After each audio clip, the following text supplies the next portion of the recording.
Michel Drucker, né le 12 septembre 1942 à Vire, en Normandie, est l'une des figures emblématiques de la télévision française.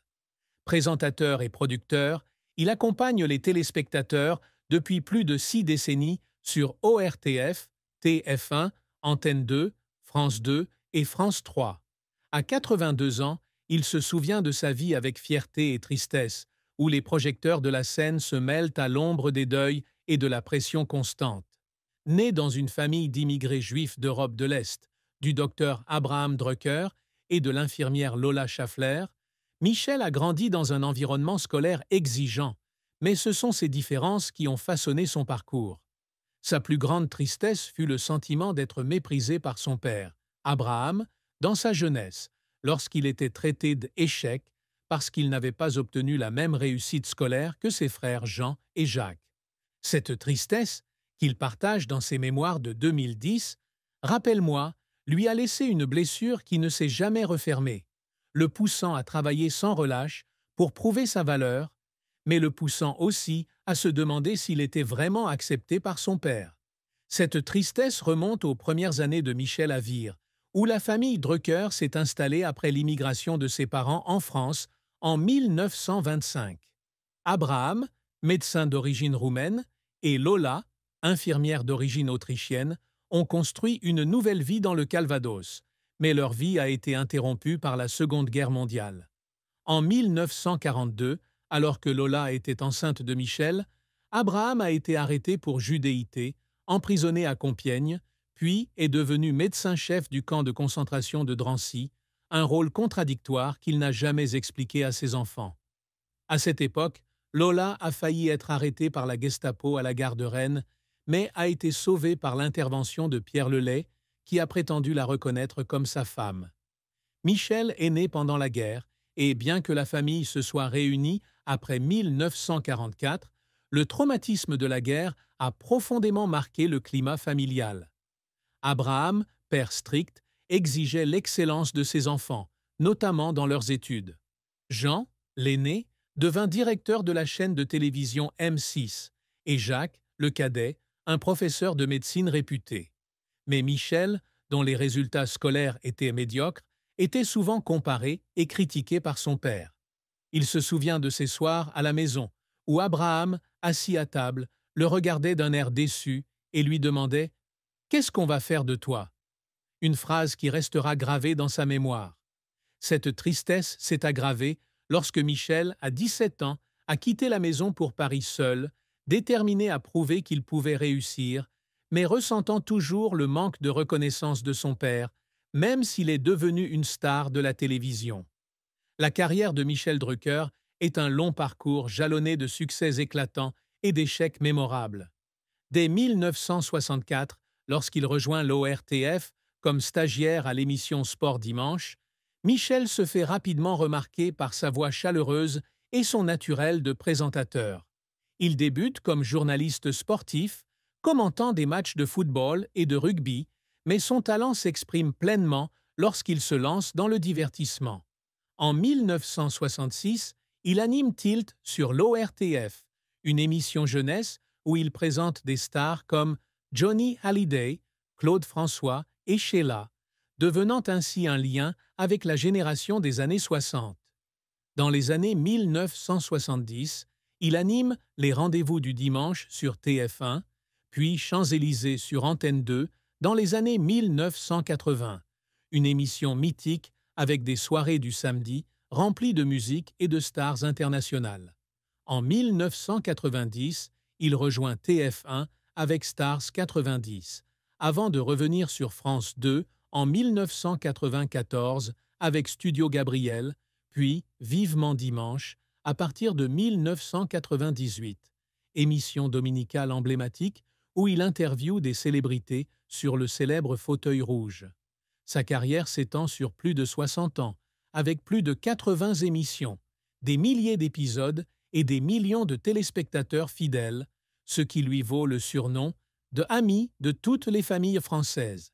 Il s'essaie également au théâtre avec le one-man show « Seul », avec vous, en 2016 et écrit plusieurs livres de Rappelle-moi à Mais qu'est-ce qu'on va faire de toi, retraçant sa vie et sa carrière. Cependant, sa carrière ne fut pas sans heurts.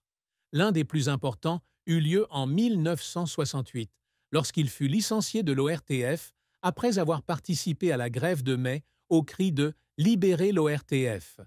Cela l'a contraint à retourner à Vire, vivre chez sa mère et traverser des mois de désespoir, se demandant s'il aurait un jour l'occasion de revenir à la télévision. Il a un jour raconté avoir pleuré en regardant les Jeux olympiques de 1968 à la télévision, sentant son rêve brisé.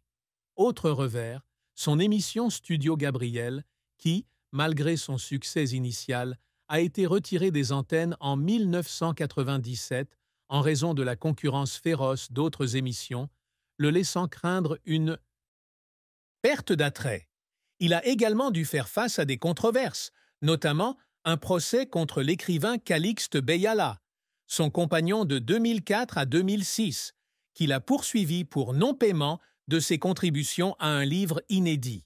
L'affaire, qui a duré jusqu'en 2011, a terni son image, la presse le qualifiant de « homme de parole ».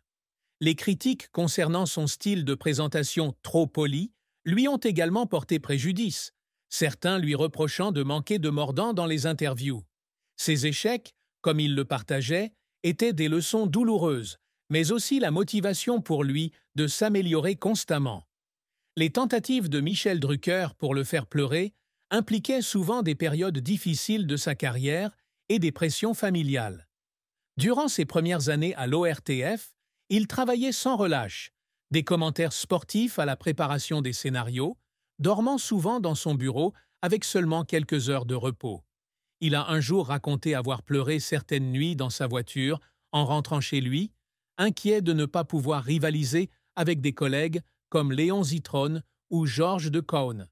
Pour préparer les Champs-Élysées, il a passé des mois à se renseigner sur les stars internationales, de Madonna à Whitney Houston, afin de garantir la qualité du spectacle.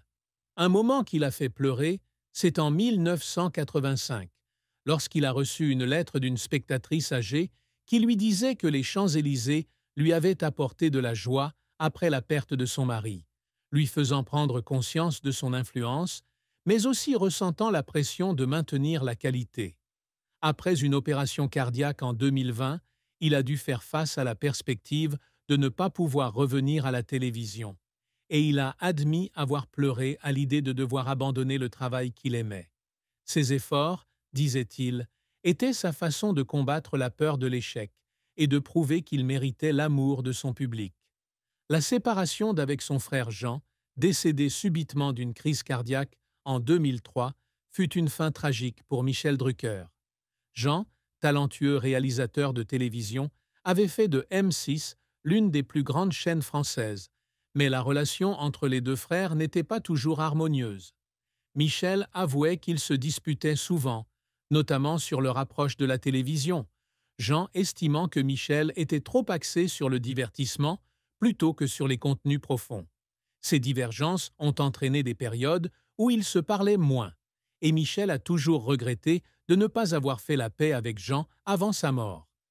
Lorsque Jean est décédé, Michel tournait Vivement dimanche et il a appris la nouvelle par un appel téléphonique de Marie, la fille de Jean.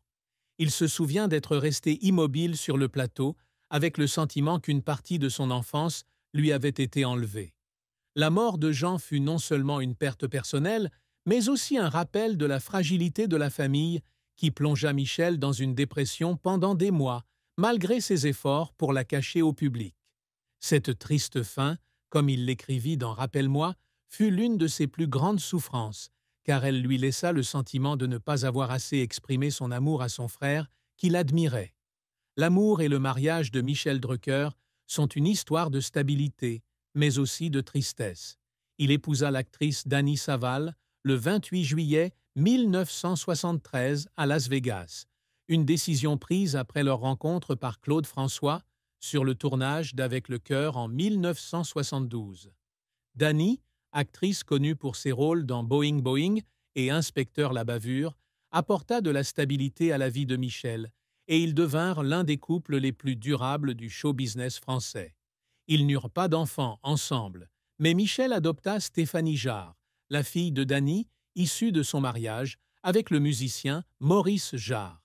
En 1979, ils adoptèrent Ileng, une jeune fille de 16 ans d'origine cambodgienne qui devint plus tard collaboratrice de la maison de couture Cardin. Cependant, leur mariage ne fut pas sans difficulté. Une déception majeure fut la liaison extra-conjugale de Michel avec Calixte Beyala de 2004 à 2006.